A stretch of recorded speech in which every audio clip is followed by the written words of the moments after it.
man? Colby, how are you? Oh, I'm doing good, man. How are you? I'm good, man. I appreciate you taking some time for me as always. Oh, always, bro. You always know it. I fucking got time for you, man. Long day yesterday flying, but fucking feeling much better today. Yeah, well, I appreciate you taking the time, man. What a crazy weekend in Vegas, man. I tell you what, it turned from UFC 235 into UFC 230 Colby. I appreciate that, brother. that's, You that's what I want. you obviously this was all you. I mean, you flew out there on your own dime. Like this wasn't the UFC trying to bring you in to hype things up. Like you went out there on your own accord, right? Like this was not like some UFC thing they tried to do.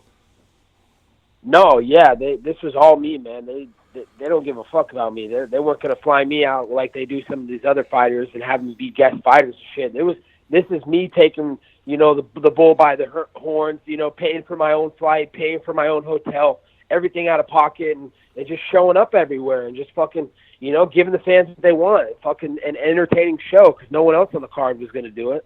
So I could talk about the open workouts, but obviously we're going to go into the fights. Let me talk first about the whole Dana White incident because I was up at that time of the morning. I think it was like Thursday night. I was up working late, and I saw your Instagram go live. So immediately I clicked on. And I saw you were in a casino looking for Dana White. Now at the time when you found him, he did not look too happy. He said the next day it wasn't as big of a deal, but in a way, the way the whole thing played out, are you glad you did that? Because it almost seemed like it helped your cause in a way. Yeah, I'm super glad I did it. But this another time where I was being a man of my word. I'd given you an interview before that said, hey, I'm going to get my face to face with Dana White, and we're going to talk man to man. And that's exactly what happened. I was at the Florida Panthers game that night in the box suite, watching the game with Sean Thornton of the Florida Panthers, and we're watching them play the Vegas Knights. And then I get done, I go in the locker room with all the hockey players. They give me a Panthers jersey that says my name on the back of it and number 1. And then I get back to the Palms, and I get word that Dana's there, and I'm like, oh, my gosh, no way. This is my perfect opportunity. I'm going to get my face-to-face to talk to him. So, obviously, as you see on my Instagram Live, I go storming the casino looking for him, and I know he's only in one place. The guy's got tons of money, too much money, and he's never going to spend all that money. So I knew he was going to be in the high rollers place. So what do? I walk by the high rollers. He's the first fucking table, and, I come up. I say, Dana, what's up, man? Why am I not fighting for the World Championship this weekend? And he was pissed, and I understand that, a little bit. I probably shouldn't have been cameraing too much, but I turned the camera off, and it was meaningful because I got what I wanted. All I wanted was a face-to-face with Dana White. That's all I wanted the whole time, to talk to him man-to-man, hear where he's coming from, and him listen to where I'm coming from because, he doesn't really get and understand all the facts, He's just like, oh, you got to take fights. I'm like, what do you mean, man? The UFC doctors told me I couldn't fight. And the one time I've never taken a fight in September in Dallas. So what do you mean, Dana? He's like, well, I didn't realize that, but, we just want guys that are going to fight. I'm like, Dana, I'll fight. I fight every time. I never turn down one fight. I'm a company man. I show up every time. And he got a better understanding of how bad I want it now. And how much I'm willing to go out of the way. And not only how much I'm willing to go out of the way, how easy it is for someone like me to find him, man. I'm a powerful person, Damon. I know where people are at. And I got a lot of people support me. Yeah. Beyond anything else that happened over the weekend, do you feel like that ultimately, probably cemented your place? I mean, you were the number one contender regardless. Obviously, we know you probably should have been fighting UFC 235. But beyond any of that, do you feel like that conversation just kind of helped cement your place? And does it give you confidence that they're going to give you that title shot now? I don't know if it gives me confidence, man, because we've been down this road before. I had a world title. I went to the White House. I was the number 1 ranked fighter in the world, still the number 1 ranked fighter in the world. And all of a sudden, I wasn't fighting in that world championship fight. So it doesn't really give me confidence, but, at least I got my face-to-face. That's all I wanted, Damon. I just wanted to go up to Dana and be able to talk to him face-to-face. We got a good 5-10 minute talk, and I let him know everything, man. I let him know, I'm here to fight, man. I'm ready to make the welterweight division great again, man. These guys, nobody's making this division great again. There's no energy, man. The building wasn't even electric, man. UFC 235 was boring if I wasn't there. The most exciting part of the fight between Snoozman and Tyke Will was when they put me on the big screen. Everybody's cheering, and they got a crazy pop, crazy electric atmosphere, So, I let him know, man, that, I'm just getting started, and we don't have to be friends, Dana. but we're going to do business. Yeah. Fight night comes, and you were very honest before the fight. We talked before the fight, and you said you thought Tyron Woodley would beat Kamaru Usman. You thought it'd be a pretty one-sided fight. Were you surprised at the way the fight played out? You know, I wasn't surprised after I saw the first round. I saw a guy in Tyron Woodley that's not there to fight anymore, man. Plain and simple. He's 37 years old. He's 1 foot out the door. You know, before he was just using that belt just to go to TMZ, go to these news outlets so he could, you know, go to Hollywood so he could have the title as UFC champion and get these little roles. And now we found out that he doesn't want to fight. He's not a fighter anymore, man. He's already cashed out, man, in his head. He's spread himself thin doing all this shit, you know, TMZ, his news reporting, you know, his broadcasting duties, all this stuff. You know, he's trying to do a rap album about me, chaos theories. Like, come on, bro. Like, you're not even a fighter anymore. You're not hungry. You don't want this. So, you know, as soon as I saw that first round, him get taken down, I knew the fight was over because he has no cardio, no gas, and that's why I was begging to fight him for so long. I knew I had the blueprint on him, but let's be honest, Damon. You know, another time that Marty Snoozman has done something after I did it. I already beat Woodley's ass many years ago in the training gym. I already beat Maya's ass before he beat Maya's ass. I already beat RDA's ass. Marty Snoozman, all he does is try and copy my blueprint for success, Damon. Let me ask you this, Colby, and it's not to say it could never happen, because we don't know the future. I can't look into a crystal ball and say this can't happen, you know, 6 months down the road, a year down the road. But considering the attention that was on you and Tyron Woodley going into that December fight when he said he would fight Diaz, going into what would have been the November card at Madison Square Garden, going into, you know, January when it was supposed to be in LA, all these different things, all these different opportunities that were missed for you to fight Tyron Woodley, and then Kamaru Usman comes out and does what he does, and congratulations to him, obviously. But how upset are you that you never got the chance to fight Woodley, considering how big we all believed that fight would have been? Not to say it can't still happen, it may not still be a big fight, but you know what I mean. Like, the hype was there, and now, you know, there's no way it's ever going to be the same because Woodley got beat, and doesn't have the same feeling anymore. You know what I mean? Yeah, I know exactly what you mean. The lust is taken off of it. You know, he was this invincible guy who was claiming to be the best welterweight of all time, which we all know was complete lies. You know, he's a fake fucker. But, you know, I mean, this had so many different angles in it. You know, the red versus blue. You know, he's a liberal, I'm a Republican. You know, I mean, you know, just there's so many different ways this fight could go. We're ex-teammates. We literally hate each other. That wasn't a fake beef. You know, Marty Snoozman tried to manufacture a beef with Woodley, but there was no beef there. They were actually friends. They were cool, you know, and they actually liked each other. There was actual real beef with me and Woodley, and we wanted to settle our differences. You know, I beat his ass every day in American Top Team for 3 or 4 years, and this was his chance in front of the whole world to try and get me back. But it wasn't going to happen. I was going to do what Marty Snoozman did, but it was going to be worse. You know, I was going to take him to deep waters, get him all tired, and finish him. So, you know, it sucks, man. I mean, even me and Mama Woodley had a fight in the crowd because all the fans were cheering, "Oh, Colby, you're the real champ." I'm like, "Yeah, that's right." Mama Woodley stands up, "Oh, hell no, fuck you, Colby. My son's gonna knock you the fuck out." You know, and then Dana had to come separate us and bring security by us. So it was fucking crazy. There's so many different angles and so much real beef that me and Tyron Woodley brought to the table. So, you know, it sucks, man, that we don't, you know, it lost all the hype. And, you know, even if he wins a couple fights, you know, I'll give him a shot at my title after I destroy Usman, but it's not going to be the same effect as it had before when he was on a long winning streak. Yeah, it seemed like a really missed opportunity, considering, I mean, just the attention you guys had for the past year, really, when you kind of build. It's like what happened with Conor and Khabib. You know, they waited so long when they finally fought it. It became this huge event. We waited so long to see it, and it just kind of feels like a bummer. We never got to see it when there was so much hype around. Not to say it can't happen now, but as you said, it's not going to be the same now as it would have been like in November at Madison Square Garden. Yep, that's right, man, but you know, it's okay. You know, he had his shot, man. I told him, you know, Damon, don't fuck this up, Tyke Will. Don't fuck this up. You don't need to take this fight. You know, you didn't have to take the Darren Till fight. All you had to do was wait 1 month for me. So, you know, this is all his doing, man. I was ready. All I needed was 1 more month to get healthy, man. I had a legit surgery. The UFC doctors were legitimately telling me I couldn't fight and I wasn't cleared. So he wanted to be impatient. You know, he didn't want to wait 1 more month. He could have got the biggest paycheck he ever made for a losing effort to me. But it's okay, Damon, because I'm moving on now. I'm moving on. I will be the biggest draw in this division. I already am the biggest draw in the division, but I'll be the biggest draw in the UFC, and I will be that new pay-per-view draw. And, you know, it doesn't matter who I fight against because they're all going to be big fights from now on and here on out. Yeah. Before we get to Usman, let me ask you about the crowd. I heard about the Todd Gurley thing, and then obviously you talked about the Mama Woodley thing. Was there something that happened with Nate Diaz too, did I hear? Was there I don't know all the things that happened in the crowd that night. I know Dana said he had to get security over there and had to come over a couple of times. Was there something with Nate Diaz too, or am I hearing wrong about that? No, 110% there was something with Nate Diaz. You know, Todd Gurley, he just looked at me and said, "Fuck you, Colby. Fuck MAGA. Fuck Donald Trump, you little bitch."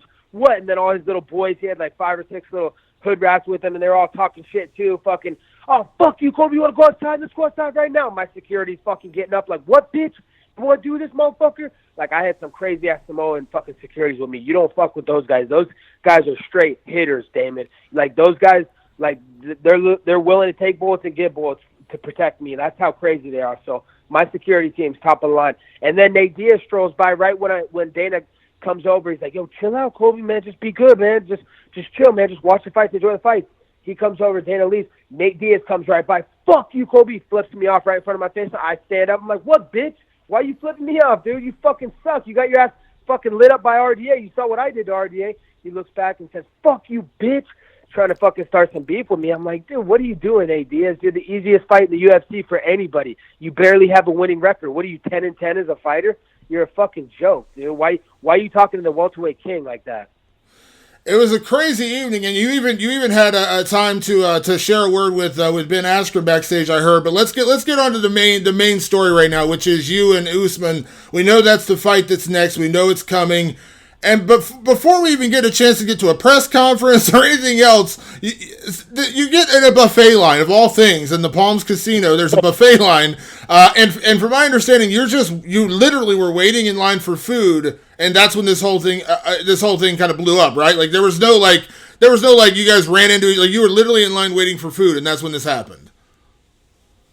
Yeah, pretty much. You know, I wanted some crab legs. Wait in line for my crab legs, and all of a sudden, this fucking Sasquatch and Usman and Ali fucking run up on me, come barreling through, pushing fucking an old lady and children aside, you know, which is hilarious because the night before, Snoozman's got his fucking child in this thing trying to play this good guy role. We found out that's a fucking lie. That's all fake.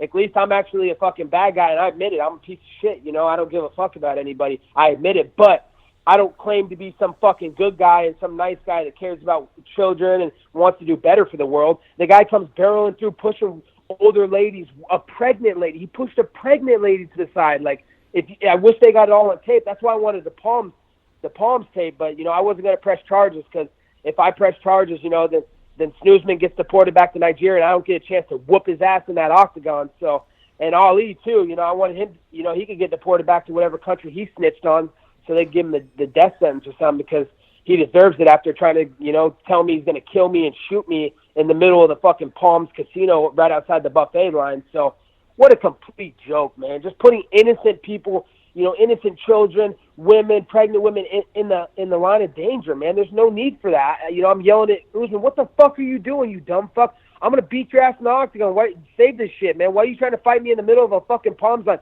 What is this going to do? We're professional fighters. We're not street thugs. Stop condoning yourself and conducting yourself like street thugs." And then Ali's over there. "I'm going to fuck you up. Let's do this right now, bitch." You know what, Damon, what I thought about it after I thought back and thought about it all day? You know, I know why they did that, man. They want me to lose my title shot. They're threatened. They know that Usman has no chance to beat me. So, you know, they wanted me to do something irrational. They wanted me to take a swing on them and lose my shot at the title. But it's not going to happen, Damon. I'm here to make the welterweight division great again, and I can't do that if I'm swinging on someone in the public. Yeah, and I know you had said yesterday there were death threats made, right? Like that's what happened. Like, did that get caught on camera? Because I saw the video and they saw kind of the insanity break down, but obviously it was only a couple minutes, and it sounds like it kept going from there. Yeah, 100%. Ali made a death threat at me. He plain up looked me straight in the eyes, but when he was trying to get to me, and people were holding him back, and he said, "Hey, I'm going to shoot you, Colby. I'm going to kill you. You're dead, motherfucker." That's the exact words that came out of his mouth. I will put that on test. We could go to fucking court. I will swear on oath on that. That's exactly what he fucking said to me. Crazy. And then at the end, you guys, Crazy. you all got tossed out of the Palms and banned for life. Is that right? Yeah, that's fucking right. I didn't even fucking do anything, David. I'm sitting in there among the people because I am the people's champion, and I'm being nice, just chilling, waiting my spot in line. I'm not being like some diva like Tyron Woodley. He'd have to jump to the line and act like he's too good to stand in the line. But I'm a man of the people, man. I'm among the people, so I was waiting my turn patiently, like a patient citizen. And all of a sudden, fucking these guys come fucking barreling at me. I didn't do anything. I didn't throw a punch. Ali tried to punch at me, but that's the thing. He's 1-15 as a fighter, so obviously he's not gonna be able to touch me and my cat-like reflexes. I ducked that. Usman's trying to talk shit, trying to get close to me to push me. His little Sasquatch that he's got with him, slapping my friend in the side of the head like 15 times, and we didn't fucking do anything. I didn't fucking throw a punch because I'm saving this shit for the octagon. I'm gonna ruin and end fucking Kamaru Usman's career, so I can't do that if I fucking fight him in the Palms buffet line. So, and then we go back to our hotel, and all of a sudden the security comes up. Oh, you guys are banned from Palms property for the rest of your life. I'm like, what? For what? What did I do? I didn't do anything, man. So, I don't know, man. I don't know if there's some more corruption going on. Maybe Ali's friends with the Fertitas, but the Palms is a dump, man. I never want to go back there anyways. I'm gonna go to a better hotel next time I'm in Vegas. Did you talk to anybody from the UFC after that incident happened on Sunday, or has there not been any conversation since then? I leave the talking with the UFC to my agent, Dan Lambert. I don't want to get in the middle of all that stuff. I'm here to fight, man. I'm here to make the welterweight division great again. I'm here to make all UFC great again. So, I don't want to worry about that. But Dan relayed the message, hey, man, you're fine. You didn't do anything. You look good on the video because, man, you held your cool, man. I didn't lose my cool. Obviously, they came over trying to get me to lose my cool. They wanted me to throw a punch. They wanted me to jeopardize my chances at a world title fight. And you see, Ali's already trying to call for Ben Askren to fight Usman. Ben Askren wasn't even impressive. He doesn't even have a legit win in the UFC yet, not one that the refs didn't give him. So, you see Ali, they had a plan, man. They wanted me to do something crazy that was going to fuck my title fight. But I'm not going to do it, Damon. I am a bad guy, but I'm a bad guy for hire, man. I leave this shit in the octagon, man. So, I'm just waiting, man. I'm counting down the days. Hey, we found out with that incident. We found out that Marty Snoozman's fake injury, saying his foot's all hurt and hernia. That's all fake news. He was sprinting fucking to come and get me. Like, I literally saw him sprint from the front of the Palms line to the middle of the line to me. He jumped over a rail, got right in my fucking face. So he's mighty fine to fight. We need to run the shit quick because I'm going to end his career. So let's talk about that. Let's talk about the fight. You got Usman next. We know that's the fight. We'll break down the fight, talk about the fight itself when it's actually scheduled. But what are you thinking? I mean, obviously he's talking about injuries and things like that. But I mean, do you have a timeline in mind? I mean, I know it seems like every time you think you got a date, it ends up being something else. But I know June in Chicago, there needs a main event. Obviously, International Fight Week in July. Do you have an idea when you'd like to fight Usman and get this title fight scheduled? Yeah, I mean, the sooner the better, man. The sooner I can get in the cage and punch that motherfucker, that little street thug who tried to attack me in fucking plain daylight, the sooner I can get in the octagon and get that octagon locked so I can fucking ruin that guy's face, the sooner the better. So if it's June in Chicago, hallelujah. If it's International Fight League in July, even better. Either one works, They give me a perfect, amount of training camp. I'm not rushed training camp. So, I'm ready. I've always been a company man, and whenever the company wants it. So, whenever UFC and Dana White wants to run this, let's do it. But let's be honest, Usman doesn't have no excuses, so he can't sit out for, extended period of time. He's completely healthy, 100% healthy. He's running to the buffet line, pushing fucking kids out of the way, pushing ladies out of the way to get to me. So we need to run this shit fucking ASAP. Yeah, I like Chicago in June. That's obviously last year was the RDA fight. I think it'd be good, run it back in Chicago again. That was a great atmosphere in Chicago. I think that'd be a lot. I know International Fight Week's always bigger, but selfishly, I think Chicago would be a really good card for that fight. Yeah, I think so. In Chicago, they're lacking. They're not used to seeing winners. So for them to bring me, the great American winning machine, back to the United Center to make the United Center great again would be the best thing for them, man. Ever since Jordan left town, the place is just, nothing's happening over there. There's not a lot of winning going on over there. So, it makes sense to bring back the great American winning machine and let me make the United Center great again and sell that place out. Yeah, well, it was a crazy weekend, Colby. Like I said, I said this on Twitter to a couple of people. I said, listen, you don't have to like Colby Covington. I'm not telling you have to like the guy, but you got to give him credit for the idea of going out there because you just created hype and attention for this title fight, whether it would have been Tyron or Usman. You created it, and you went out there and did it on your own accord. I thought that was smart. I mean, up until the whole buffet incident, where, it got a little crazy, and up till then, no one got hurt, there was no craziness, no brawls broke, nothing bad happened. It was just, bringing some good attention. I thought it was, it was one of the most talked about events of the weekend. And like I said, you don't have to like Colby Covington, but you got to give you credit that you went out there and did something good to kind of hype and build your fight. Yeah, everybody, I never crossed the line, man. That's what people need to realize. Like, I'm a professional. I always keep it professional. You don't see me jump in the cage. You don't see me swing on people in public. I'm a professional athlete, man. I conduct myself like a professional world champion should. And that's, I save my business for inside the cage. I generate hype. I know how to sell a fight, man. None of these guys know how to promote or sell fights. And that was the whole reason why I crashed fucking Usman's open workout in the first place. It was boring, man. No one was even entertained. You could tell all the fans were just sitting there like all quiet, and just I had to come in and bring some electricity to the crowd. So, everybody needs to stop hating so much and realize, I'm just generating fucking hype. I'm generating pay-per-view buys, and I'm making this sport great again because it's boring, man. None of these fighters are willing to go to the lengths that I'm willing to go to. I was willing to put myself in the fire and get in Dana White's face, not knowing what would happen. I wouldn't, I could have went to jail. Something crazy could have happened, but I was willing to put it all on the line, and that's what these fighters don't get. None of them are willing to really put it all on the line. I'm willing to put it all on the line, damn it. I love it. Well, Colby, I always appreciate the time. Thank you for doing this, and I'm sure we'll talk, once the fight gets officially made, we'll talk about that. Like I said, hopefully for Chicago, Vegas, whatever it is, I hope it gets scheduled sooner rather than later. And like I said, man, I always appreciate giving me some time. I appreciate you, Damon. I look forward to talking to you soon. All right, talk to you soon, buddy. All right, later, bro. Bye-bye.